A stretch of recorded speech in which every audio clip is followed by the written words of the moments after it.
नमस्कार.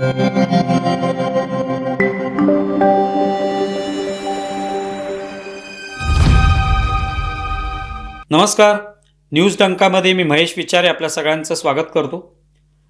मित्रांनो, news डंकाचं YouTube channel जर आपण सबस्क्राईब केलं नसेल तर सर्वप्रथम ते सबस्क्राईब करा. कारण आमच्या न्यूज डंकाच्या यूट्यूब चॅनलच्या माध्यमातून जे विचार मांडले जातात, जी मतं मांडली जातात, जे विषय आपल्यासमोर उपस्थित केले जातात ते आपल्यापर्यंत पोहोचण्यासाठी हे यूट्यूब चॅनल सबस्क्राईब करणं आवश्यक आहे. त्या प्रथम ते सबस्क्राईब करा, म्हणजे तुम्हाला आमचे सगळे व्हिडिओ पाहता येतील. मित्रांनो, विधान परिषदेचे 9 सदस्य हे निवृत्त झाले आणि त्यांची पुन्हा एकदा निवड 12 मे रोजी होणार आहे. आणि त्याकडे अर्थात सगळ्यांचं लक्ष असेलच, पण सगळ्यात प्रामुख्याने ज्या व्यक्तीकडे लक्ष आहे ती म्हणजे उद्धव ठाकरे. कारण उद्धव ठाकरेंचाही कार्यकाळ संपुष्टात आलेला आहे आणि अर्थात ते उभाठा शिवसेना या पक्षातर्फे एकमेव उमेदवार आहेत की जे निवृत्त झाल्यानंतर त्यांच्या जागी कोणीतरी उमेदवार असावा किंवा स्वतः ते निवडणूक लढवत आहेत का याविषयी चर्चा सुरू आहे. आणि त्याच्यात मग हा प्रश्न निर्माण झाला की खरोखरच उद्धव ठाकरे निवडणुकीला उभे राहणार का. कारण ते जर उभे राहिले तरच महाविकास आघाडीची एकमेव जागा जी त्या 9 सदस्यांपैकी त्यांना मिळणार आहे ती जागा निवडून येऊ शकते असा अंदाज बांधला जातोय. अन्य कोणी उमेदवार त्या ठिकाणी दिला गेला उभाटा शिवसेनेकडून तर कदाचित त्या ठिकाणी ती निवडणूक बिनविरोध होणार नाही. त्या ठिकाणी महायुतीकडून एखादा उमेदवार दिला जाईल आणि मग त्या ठिकाणी निवडणूक झाली तर मग काय निकाल लागेल हे माहिती नाही, पण एक प्रकारे आव्हान दिलं जाईल अशा पद्धतीने अंदाज व्यक्त केला जातोय. आणि त्यामुळे उद्धव ठाकरे हे खरोखरच या निवडणुकीत उभे राहणार का की राहणार नाहीत, दुसऱ्या कोणाला संधी देणार याविषयी सध्या वेगवेगळे अंदाज बांधले जात आहेत, वेगवेगळी मतमतांतरं जे ती समोर येत आहेत. मुळात उद्धव ठाकरे 2020ला ज्या वेळेला आमदार बनले ते काही आमदार होण्याच्या उद्देशाने किंवा त्याच्यापूर्वी आमदार व्हायची त्यांची इच्छा आहे, त्यांना काहीतरी तिकडे जाऊन वेगवेगळे प्रश्न मांडायचे किंवा आपलं व्हिजन जे आहे ते ठेवायचे आमदार म्हणून, अशा पद्धतीची कोणती त्या ठिकाणी परिस्थिती नव्हती. उद्धव ठाकरे हे मुख्यमंत्री झाले, ते सुद्धा कशा परिस्थितीत झाले आपल्या सगळ्यांना माहिती आहे. आणि ते मुख्यमंत्री झाल्यानंतर ते आमदार होणं आवश्यक होतं आणि अशा वेळेला मग त्या ठिकाणी करोनाचा काळ असताना सुद्धा निवडणूक घेतली गेली आणि उद्धव ठाकरे आमदार झाले. त्यामुळे त्या अर्थाने ते आमदार झाले. आता अनेक जण आपण पाहतो की आमदार होण्याची इच्छा असते, मग विधान परिषदेवर जातात, कोणी विधानसभेतून निवडून येतात आणि आमदार होतात आणि अनेक वर्ष ते आमदारकी करत राहतात, वेगवेगळे प्रश्न मांडत राहतात. तसं काही उद्धव ठाकरेंचं नव्हतं. उद्धव ठाकरेंना आमदारकी ही त्या ठिकाणी मुख्यमंत्री व्हायचे म्हणून घ्यावी लागली आणि अशा पद्धतीने 6 वर्ष ते आमदार राहिले.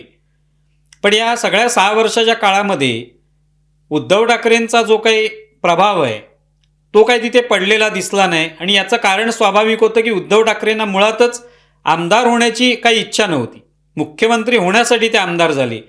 त्यामुळे तिथे जाऊन काहीतरी प्रश्न लोकांचे मांडायचे, वेगवेगळ्या मुद्द्यांवर भांडायचे, सरकारची कोंडी करायची आहे. जे कोणी मुख्यमंत्री त्या काळात होते, एकनाथ शिंदे होते किंवा आता फडणवीस आहेत, तर यांची कुठेतरी कोंडी करावी असं काही त्यांच्या एकंदरीतच प्रकृतीत पाहायला मिळालं नाही. अनेक वेळेला उद्धव ठाकरेंबद्दल बोललं गेलं की उद्धव ठाकरे मुळात अशा पद्धतीचे राजकारणी नाहीत. ते पक्षाचे प्रमुख आहेत, पक्षाची धोरणं ते ठरवतात, कोणी उभे राहायचं, कोण नेते असतील, कोण उपनेते असतील, हे सगळे निर्णय ते घेत असतात. पण जे विधिमंडळातलं राजकारण असतं, संसदीय राजकारण जे असतं, तशा पद्धतीचं राजकारण, तिकडे जाऊन प्रश्न मांडणं, वेगवेगळ्या गोष्टींचा अभ्यास करणं आणि त्या पद्धतीने मुद्दे मांडणं, सरकारचे कोणत्या तरी विषयावर कोंडी करणं, एखादं विधेयक आलं तर त्यावर अभ्यासूपणे बोलणं, हे सगळं उद्धव ठाकरे यांनी कधी केल्याचं दिसत नाही किंवा ते या 6 वर्षात सुद्धा त्यांनी केलं नाही. त्यांचा नियमितपणे तिथे उपस्थिती होती वेगवेगळ्या अधिवेशनामध्ये असंही दिसलं नाही. त्यामुळे उद्धव ठाकरे यांचा तो 6 वर्षांचा कार्यकाळ जो आहे तो असाच पूर्ण झालेला आहे आणि आता ते त्यातून निवृत्त झालेले. ते पुन्हा 6 वर्षासाठी आमदार व्हायचं का हा निश्चितपणे त्यांच्या मनामध्ये प्रश्न असेल की खरोखरच आपण आमदार व्हायचंय तर काय करणार आहोत आपण आमदार म्हणून. जे 6 वर्षात आपण तसा काही प्रभाव पाडू शकलो नाही, कारण ती आमदारकीच मुळात घ्यावी लागली होती सक्तीने, तीच पुन्हा आता 6 वर्ष पुढची करायची का, हा प्रश्न नक्कीच असणार त्यांच्या मनामध्ये. आणि मग अशा वेळेला त्यांनी स्वतः जर स्वीकारायचं नाही तर कोणी करायचं ते?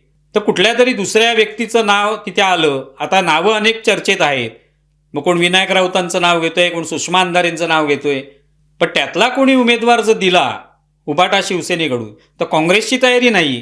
काँग्रेसचे प्रदेशाध्यक्ष सपकाळ जे आहेत ते म्हणाले की उद्धव ठाकरे जर उभे राहणार असतील तर आमचा पाठिंबा आहे. अर्थात शरद पवारांच्या पक्षाने पाठिंबा आधीच जाहीर केलेला आहे. मग तो कदाचित दुसरा उमेदवार कोणी असला तरी तो त्यांना पाठिंबा देतीलच. कारण का शरद पवारांना राज्यसभेसाठी उबाटा शिवसेनेने पाठिंबा दिला होता. पण काँग्रेसला मात्र अशा पद्धतीने करता येत नाही. ते थेट पाठिंबा देत नाहीत. उद्धव ठाकरेंनी कोणताही उमेदवार दिला तर आमचा पाठिंबा. ते म्हणाले उद्धव ठाकरे उमेदवार राहिले तरच आमचा पाठिंबा. म्हणजे अन्य कोणी उमेदवार उभा राहिला उबाटा शिवसेनेकडून तर त्याला पाठिंबा दिला जाणार नाही. त्यामुळे ही एक कठीण परिस्थिती उद्धव ठाकरेंच्या समोर उद्भवलेली आहे की उभं राहायचं तर 6 वर्ष पुढची त्या ठिकाणी काम करावं लागेल. आणि महाविकास आघाडीचाच एकमेव उमेदवार त्यात निवडून येणार आहे. तर तो उमेदवार निवडून आणण्यासाठी उद्धव ठाकरेंना उभं राहावं लागेल. पण त्यांची स्वतःची तशी इच्छा आहे असं कुठेही दिसत नाही. त्यांचा एकंदरीत 6 वर्षाचा कार्यकाळ पाहिला तर ते फार इच्छुक आहेत आमदार होण्यासाठी असंही कुठे दिसत नाही. त्यामुळे या कोंडीमध्ये हे सगळे सापडलेले आहेत.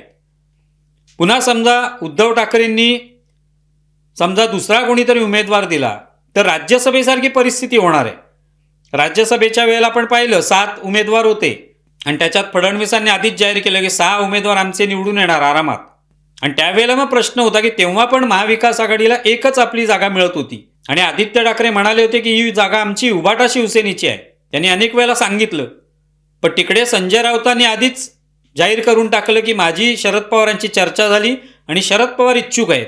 आणि ती चाल यशस्वी ठरली कारण शरद पवार उभे राहिले तर आम्ही काय त्यांच्या विरुद्ध उमेदवार देणार नाही असा निर्णय महायुतीने घेतला. आणि त्यामुळे आपोआपच शरद पवार बिनविरोध निवडून आले. सगळेच बिनविरोध निवडून आले. निवडणूकच झाली नाही. तशी परिस्थिती आता विधान परिषदेसाठी पण आलेली आहे. जर उद्धव ठाकरे उभे राहिले तर कदाचित महायुती त्यांच्या विरुद्ध उमेदवार देणार नाही. पण उद्धव ठाकरे उभे राहिले नाहीत तर एक तर काँग्रेस पाठिंबा देणार नाही आणि दुसरीकडे महायुती सुद्धा आपला आणखी एक उमेदवार निवडून आणण्याचा प्रयत्न करेल. त्यांचे आता 8 उमेदवार आरामात निवडून येऊ शकतात. भाजपाचे 5 निवडून येऊ शकतात. शिवसेना एकनाथ शिंदे त्यांचे 2 उमेदवार निवडून येऊ शकतात. एक उमेदवार राष्ट्रवादी काँग्रेस अजित पवार सुनेत्रा पवार यांचा जो पक्ष आहे त्यातून निवडून येऊ शकतो. त्यामुळे त्यांच्याकडे तेवढं बळ आहे. 232 आमदार जवळपास आहेत महायुतीकडे आणि एकेका उमेदवाराला जवळपास 28 मतं आवश्यक आहेत. तेव्हा आरामात त्यांचे 8 उमेदवार तर निवडून येणार आहेत. आणि 9व्या उमेदवारासाठी ते प्रयत्न करू शकतील. जर उद्धव ठाकरे उभे राहिले नाहीत तर उद्धव ठाकरे उभे राहिले नाहीत तर अन्य कोणतरी उमेदवार उभा राहिला तर त्याला पाडण्यासाठी किंवा आपला एक उमेदवार निवडून आणण्यासाठी महायुती नक्कीच प्रयत्न करेल. मग त्या ठिकाणी त्यांच्याकडे किती संख्याबळ आहे याचा काय प्रश्न नाही. कारण आपण पाहिलेलं आहे 2022 काय झालं होतं. राज्यसभा विधान परिषद या 2 निवडणुका होत्या त्यावेळेला. त्यानंतर जो सत्ता बदल झाला हे आपण पाहिलं. एकनाथ शिंदे जे ते सोडून गेले.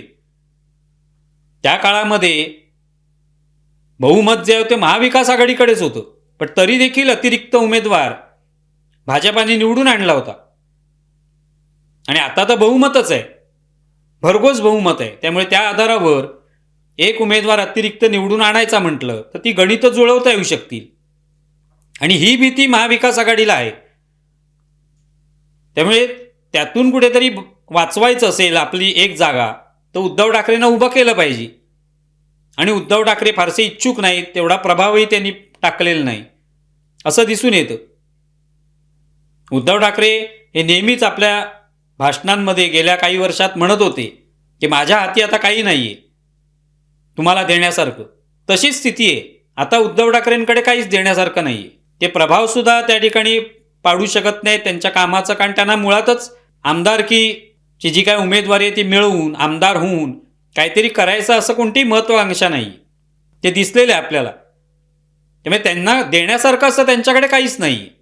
आणि दुसरी गोष्ट ते उभे राहिले तरच ते निवडून येणार आहेत. म्हणजे त्यांच्या शब्दाचंही असं नाही की बाबा हा माझा उमेदवार आहे अमुक एक उमेदवार मी दिलेला आहे, त्याला सगळ्या महाविकास आघाडीतल्या पक्षांनी मिळून निवडून आणायचे, असा शब्दही ते देऊ शकत नाही. म्हणजे तोही ते देण्याएवढी त्यांची ताकद नाही. भलेही त्यांचे सगळ्यात जास्त आमदार 20 आमदार त्यांचे आहेत, तरी देखील ते अशी कोणती खात्री देऊ शकत नाही जी त्यांना राज्यसभेत सुद्धा देता आली नाही. राज्यसभेच्या निवडणुकीच्या वेळेला आदित्य ठाकरे भलेही म्हणत होते, पण तरी त्यांना ते करता आलं नाही, कारण ती ताकद राहिलेली नाही, देण्यासारखं काही राहिलेलं नाही. तेच इथे दिसून येतं. आणि त्यामुळे उद्धव ठाकरेंना काही करून उभं करावं लागेल. आणि मग उद्धव ठाकरेंना उभं केल्यानंतर स्वाभाविकच उद्धव ठाकरे निवडून येऊ शकतात. जर उद्धव ठाकरे उभे राहिले तर तिथे महायुतीकडून अतिरिक्त उमेदवार उभा राहणार नाही त्यांचा, आणि मग ते निवडून येऊ शकतील. म्हणजे उद्धव ठाकरेंच्या पाठीशी ही जी महायुतीची महाशक्ती आहे ती असेल जर उद्धव ठाकरे उभे राहिले तर, अन्यथा ती नसेल. आपण पाहिले एकनाथ शिंदे वेगळे झाल्यावर चर्चा होती की एकनाथ शिंदे वेगळे होण्यामागे महाशक्ती आहे, एकनाथ शिंदेच्या पाठीशी एक महाशक्ती आहे. ती महाशक्ती म्हणजे कोणती? भाजपा होती. तीच महाशक्ती आता असणार आहे. ती महाशक्ती असेल तरच उद्धव ठाकरे जिंकून येऊ शकतात. महाशक्तीने ठरवलं तर उद्धव ठाकरे उभे असतानाही त्यांना पराभूत करण्याचा प्रयत्न ते नक्कीच करू शकतील, पण ते तसं करणार नाहीत. पण उद्धव ठाकरे उभे राहिले तरच महाशक्ती उभी राहील हे स्पष्ट आहे. कारण उद्धव ठाकरेंच्या हाती आता काही देण्यासारखं राहिलेलं नाही. हेच याचं सार म्हणता येऊ शकतं. तुम्हाला व्हिडिओ कसा वाटलाय जरूर कळवा. आमचा व्हिडिओ जास्तीत जास्त लाईक करा, शेअर करा आणि आमचे यूट्यूब चॅनल सबस्क्राईब करा. धन्यवाद.